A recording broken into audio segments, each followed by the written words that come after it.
Hi everybody, my name is Gina Couillard and today I'm going to be presenting on 10 whistleblowers and how they fared. Whistleblowing is defined as an employee who brings wrongdoing by an employer or other employees to the attention of a government or law enforcement agency and who is commonly vested by statute with rights and remedies for retaliation. This is defined by Merriam-Webster Dictionary.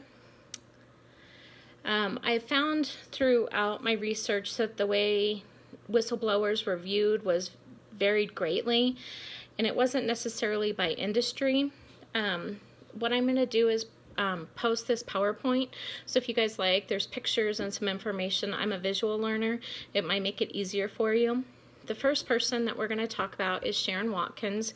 If you'll remember, this is from our Enron reading.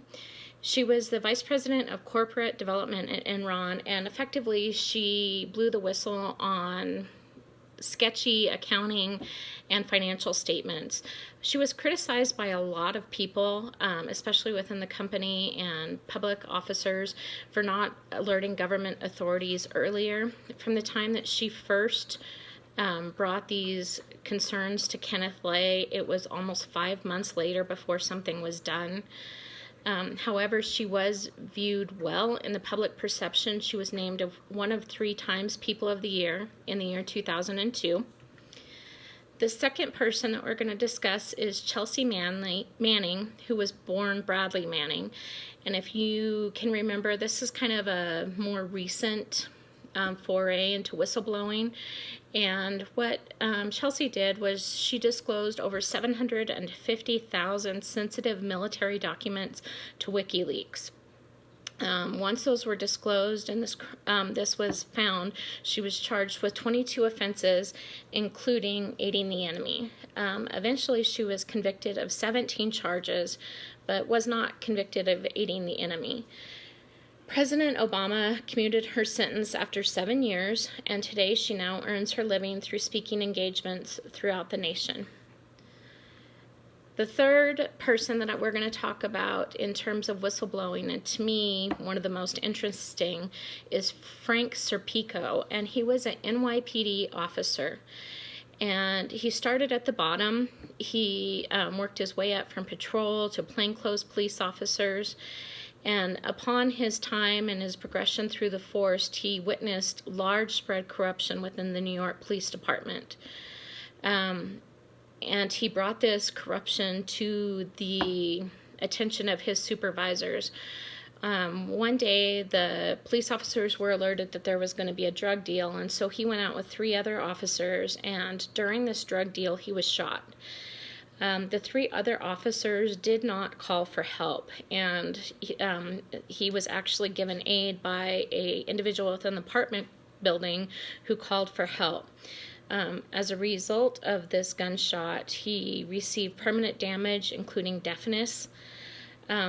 His actions among the police department were originally viewed as very horrible, and that someone would speak out against one of their own. Over time, his actions have become viewed as more heroic by his fellow officers, and he was awarded the Medal of Honor. Today, he earns his living by speaking engagements. The fourth whistleblower on my list is Linda Tripp, who was made infamous by the Bill Clinton and Monica Lewinsky affair. Ms. Tripp claims that her actions during this time and her behavior were completely based on patriotism.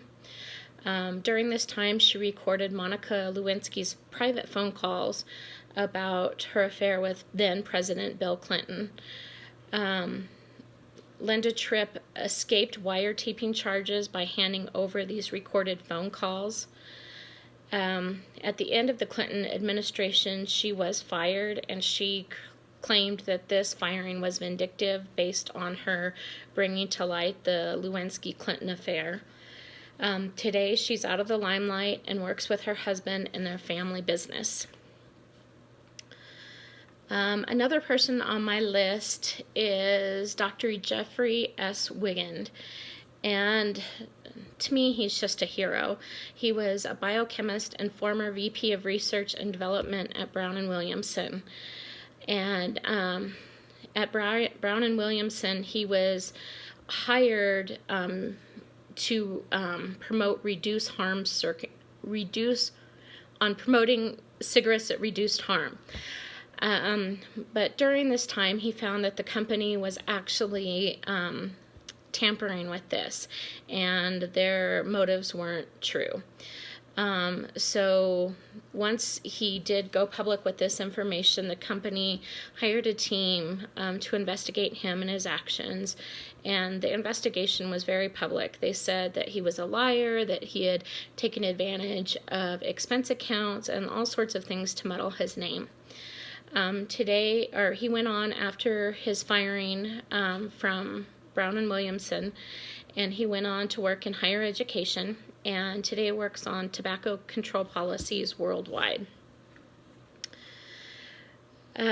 Another gentleman who is on my list is Myron Melman, who is from the Mobil Corporation. Myron was appointed by Mobil Oil to represent Mobil Oil at the National Academy of Sciences and represent them in worldwide toxicology matters. Myron went to Japan, and during his time in Japan, he found that they were using high levels of benzene. And at this point in time, he demanded that Japan Mobil either stop using this chemical or reduce the levels of benzene in their products immediately. When he returned to the U.S., he reported the use of benzene to his superiors and was immediately fired. Myron sued Mobil Corporation, claiming protection under the Conscientious Employees Protection Act, and ultimately was awarded $7 million in damages. Another gentleman on my list is Frederick Whitehurst, and he is an American chemist and attorney who served with the FBI. During his time with the FBI, he was concerned with procedural deficiencies, and he went public as a whistleblower. During his time, the FBI agreed to 40 reforms of procedures, including accreditation of their forensic testing. He went on to serve as executive director of the Forensic Justice Project. Probably one of the most infamous people on my list is Karen Silkwood, who worked with Kerr McGee. Karen was a chemical technician and labor union activist. She was vocal about expressing concerns in regards to the health and safety of union workers in nuclear facilities, one of which she worked at. In November of 1974, she was found to have plutonium contamination both on herself and in her home. Upon this find, not much longer, she died in a mysterious car accident. Her estate later sued the chemical company Kerr McGee, where she worked, and was awarded $1.38 million in damages. Another person who is not as well known on my list is John Michael Gravett, and he worked for GE Corporation. So many of the people that we've reviewed so far are really high-level executives, and to me, this person isn't. He worked as a machinist at GE Corporation, which shows that whistleblowing can even take place at the lower levels. He notified supervisors that they were defrauding the Department of Defense by mischarging and overcharging in billing for parts for the B-1 Lancer bomber. Gravett was immediately fired by GE. Gravett sued GE under the False Claims Act and eventually won a settlement. And what's interesting about this act is that it says that, if I remember right, that any person can sue on behalf of the government if they feel that they're being defrauded. He went on to work as a machinist for Ford Motor Company. The last person on my list, and I wanted to find someone who kind of wasn't as predominant or notorious, was John Paul Vann, and he served in the U.S. Army during the Vietnam War. And he was an American colonel who served in the Army during the Vietnam War. And during this time, he felt that the tactics that they were using in fighting the war were very flawed. He took this concern to his supervisors or superiors, who didn't take him very seriously. He then took that concern to the media. Once he did take this concern to the media, he was asked to resign his commission in the U.S. Army.